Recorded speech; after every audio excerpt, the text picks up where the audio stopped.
बच्चों आज फिर प्रेजेंट इंडिफिनिट के कुछ सेंटेंस बाकी रह गए थे, उन पर चर्चा करेंगे।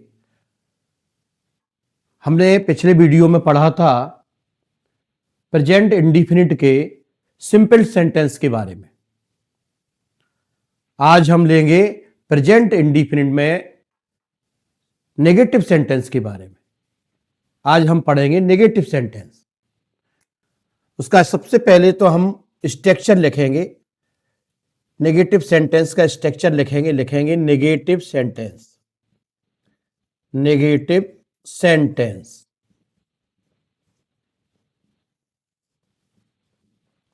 इसमें सबसे महत्वपूर्ण बात जो आएगी या सबसे महत्वपूर्ण चीज होती है, इसके में हेल्पिंग वर्ब, इसकी सहायक क्रिया कौन सी।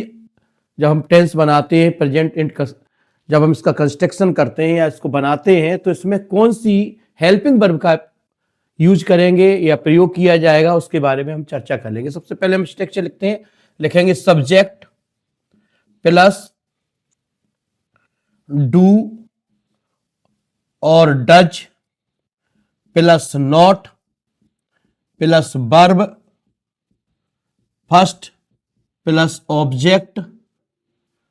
उसके बाद ऑब्जेक्ट के बाद आएगा ओबी मीन्स ऑब्जेक्ट, OWN की अदर वर्ड। डू का प्रयोग हम प्लूरल सब्जेक्ट के साथ,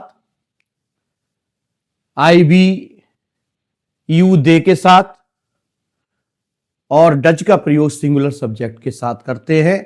एग्जाम्पल ले लेते हैं, कुछ एग्जाम्पल्स लेते हैं। कुछ एग्जाम्पल्स का बच्चे प्रयोग करेंगे। बच्चों इस बात को ध्यान देना है कि हम प्रेजेंट इंडिफिनिट पढ़ रहे हैं, जिसकी पहचान में आया था कि जिन वाक्यों के अंत में ता है, ती है, ते है आदि शब्द आते हैं, वो ही वाक्य प्रेजेंट इंडिफिनिट के वाक्य कहलाते हैं। और उसका हम ले रहे हैं नेगेटिव सेंटेंस। इससे पिछले वीडियो में हम पढ़ चुके हैं या मैं बता चुका हूं आपको प्रेजेंट इंडिफिनिट के सिंपल सेंटेंस या अफर्मेटिव सेंटेंस के बारे में, जहां पर हमने वर्ब के साथ एस और ईएस का प्रयोग किया था सिंगुलर सब्जेक्ट के साथ। और अब हम कर रहे हैं डू डज का प्रयोग नेगेटिव सेंटेंस में। We are taking some examples from the board, so we are going to start. Check it. Ram अपना संदेश नहीं भेजता है। इस वाक्य में सबसे पहले हमने बताया स्ट्रक्चर कह रहा है कि सब्जेक्ट, तो इस वाक्य के अंदर राम जो है वो सब्जेक्ट है, यानी कि कौन से नंबर पे आया है, ये आया है फर्स्ट नंबर पर। मैं ऐसा इसलिए कर रहा हूं कि मेरे पास ऐसे कमेंट आए, कुछ बच्चे चाहते हैं कि स्ट्रक्चर को और सरल करने की कोशिश करें। हम सेंटेंस को एडजस्ट करने में बच्चों को, छोटी क्लासेस के बच्चे रहते हैं, उनको भी परेशानी आती है। तो मैं ऐसा इसलिए कर रहा हूं कि मैंने फर्स्ट डाला कि सबसे पहले सब्जेक्ट, यानी कि हम सब्जेक्ट की अंग्रेजी बनाते हैं, तो हमने राम की बना दी। फिर मैंने कहा है स्ट्रक्चर मेरा कह रहा है, ग्रामर स्ट्रक्चर कह रहा है कि डू और डज का यूज करिए। डज कहां लगाया जाता बच्चों? मैंने पहले ही बताया कि डज का प्रयोग सिंगुलर सब्जेक्ट के साथ, आई के साथ, बी के साथ, यू के साथ और दे के साथ करते हैं। तो यहां देखें हम, तो यहां पर राम है, सिंगुलर सब्जेक्ट है। अब सबको पता है सिंगुलर सब्जेक्ट है, किसी का नाम है राम, तो यहां पर डज आएगा, राम डज। ये हो गया, राम के बाद आ गया डज। फर्स्ट नंबर पे राम सब्जेक्ट फर्स्ट नंबर पे था, उसके बाद सेकंड नंबर पर ये था, तो आपको डू डज, ये आपका सेकंड है। उसके बाद नेगेटिव सेंटेंस है, निषेधात्मक वाक्य है, नकारात्मक वाक्य है। तो नेगेटिव सेंटेंस में नॉट तो कंपलसरी है, नॉट वर्ब की फर्स्ट फॉर्म आएगी। सेंड भेजना, ये कौन सा नंबर है भैया? इसके बाद कौन से नंबर पे आई? फर्स्ट के बाद ये आपकी दो चीजें आ गई, ये चीज आ गई, ये कंपलसरी है। ये कंपलसरी है, कंपलसरी। उसके बाद सबसे लास्ट में कौन सा है? 1 2 3 4, यानी कि सेंड। यहां पर सेंड आएगा। राम डज नॉट सेंड संदेश, मैसेज, अ मैसेज। एक वाक्य और ले लेते।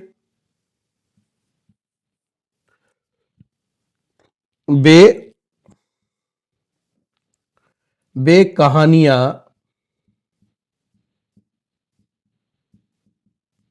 नहीं लिखते हैं, वे कहानियां नहीं लिखते हैं। सबसे पहले अंग्रेजी बनेगी दे के साथ आएगा do, because they are plural, so use the do. They do, लिखते राइट आएगा, दे डू राइट, नॉट आएगा पहले, दे डू नॉट राइट। क्या नहीं लिखते? कहानियां। They do not right stories. Negative हो गया। और वाक्य ले लेते एक बार। मैं चाय नहीं पीता हूं, मैं चाय नहीं पीता हूं, ये वाक्य ले रहे हैं हम। मैं चाय नहीं पीता हूं। बच्चों, मेरा चैनल यदि आप लोगों ने सब्सक्राइब नहीं किया तो सब्सक्राइब कर देना और कमेंट बॉक्स में जरूर लिखना, लाइक कर देना। मैं आपको प्रतिदिन कुछ ना कुछ लेके आता हूं, अपने कमेंट बॉक्स में जरूर लिखें।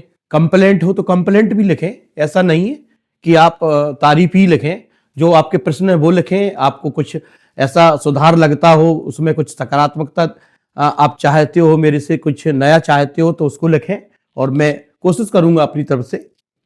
अब मैं आई के साथ डू आएगा, फिर नॉट आएगा और उसके बाद पीता चाय के साथ टेक का यूज किया जाता है, ना कि ड्रिंक का। I do not take a tea. ये नेगेटिव सेंटेंस है। नेगेटिव सेंटेंस की सबसे बड़ी पहचान है, सबसे बड़ी पहचान इस टेंस की ये है कि ये प्रेजेंट इंडिपेंडेंट का टेंस है। फिर ये नेगेटिव सेंटेंस है, क्यों है? क्योंकि इसमें नकारात्मकता उसके नहीं के द्वारा, नॉट के द्वारा दिखाई दे रही है। इसका ये स्ट्रक्चर भी मैंने लिख दिया है। अब अगला टेंस जिसके बारे में हम चर्चा करेंगे वो हुआ इंट्रोगेटिव सेंटेंस। अभी हम नेगेटिव सेंटेंस की चर्चा कर रहे थे, अब हम करेंगे इंट्रोगेटिव सेंटेंस के बारे में चर्चा। तो बच्चे, आप मेरे नेक्स्ट वीडियो में इस बारे में देखें।